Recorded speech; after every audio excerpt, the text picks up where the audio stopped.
This is the face of mental illness. Underneath the devil mask hides a 38-year-old man suffering from a mental disorder. He was found by deputies in the middle of a major intersection directing traffic. You see the baton sort of stuff he had on his belt. He was using that to hit people's cars that drove by that ignored him while he was directing traffic. He really believed that he was out there doing good. The Bexar County deputies that found him are members of the mental health unit. The 15 officers that work in this unit have extra training to deal with this growing population, but some things cannot be taught.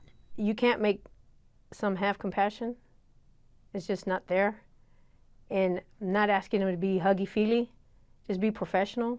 As we found out during the time we spent with the men and women of the Bexar County Mental Health Unit, most of them have lived through the effects of mental illness with a loved one. I had a family member that suffered from mental illness for a long time, way before we knew what that was and what it meant. I have one in my family right now, as a matter of fact, that has some issues that they're dealing with. Sometimes you see your family member in that person or vice versa. I'm seeing an individual that needs help. They could also be maybe my family member. I'm seeing somebody that I would want them to treat my family member with some courtesy, with some respect. Nadia Benkaizen and Rafael Williams are partners. Both are fully aware that they walk a fine line every day.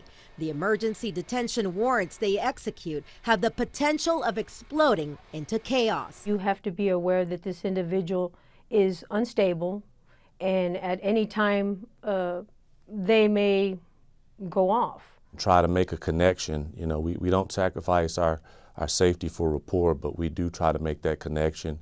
Some warrants warn deputies of the possibility for violence and weapons. Do we need to go with shields? Do we need to surround the house? Do we need to block the street? What do we need to do first? Who else is in the house? Do we need to get family members out? Their specialized training gives deputies skills needed to control a person in crisis without the use of force. You're the trigger point. So if you're going to be aggressive, you just may be that final push. Some, like in the case of this 19-year-old female, have no idea a family member has asked the courts to do an emergency detention. Deputy Valadez's job is to find her and get her to a facility for evaluation. Valadez has no idea what he may encounter as he approaches her apartment. Usually on these warrants, we find damaged property also, which is indicative of something that's going on. Open the door, please. Someone inside unlocks the door. Deputies are allowed in. Listen to me. We're trying to get her help. She's not in trouble. It's a mental health warrant. So she's got some issues, and it was filed by a family member. In a room, deputies find the 19-year-old woman. I don't know who was at the door. I just knew someone was. Oh, it's okay, honey. Don't worry. You're not in trouble. What we have here is a mental health warrant. Mental health warrant? Yes, it's a mental health warrant, and it was filed by. Yeah, she's concerned about you, something going on with you. Although every person has a different issue, the mental health unit says they're treated with dignity. I don't want you calling them bad words. I don't want you making fun of them. I don't want you making jokes about them. I want you to get them help. I want you to try at least. In this case, the man they have a warrant for just got out of jail. Deputies are prepared because it is believed he may have weapons. He had not been taking his medication to the point where he actually thought that his living room, his parents' living room, was back in jail. He was living in a jail cell again. So he was living out or acting out like he did when he was back in prison. Hey, we got what's called a mental health warrant to just take you. Yeah, just to take you to the psychologist to talk to the doctor. I guess you haven't been taking your meds or nothing like that? I've been taking them. I got them inside. Okay. Well, somebody thinks that you haven't. We'll give you all the paperwork and stuff like that, and we're gonna just take you just to get evaluated. Okay? Tough skin is also needed in this unit, something Deputy Benkaizen says her partner taught her early on. My partner says, put on your turtle shell. And I was like, what?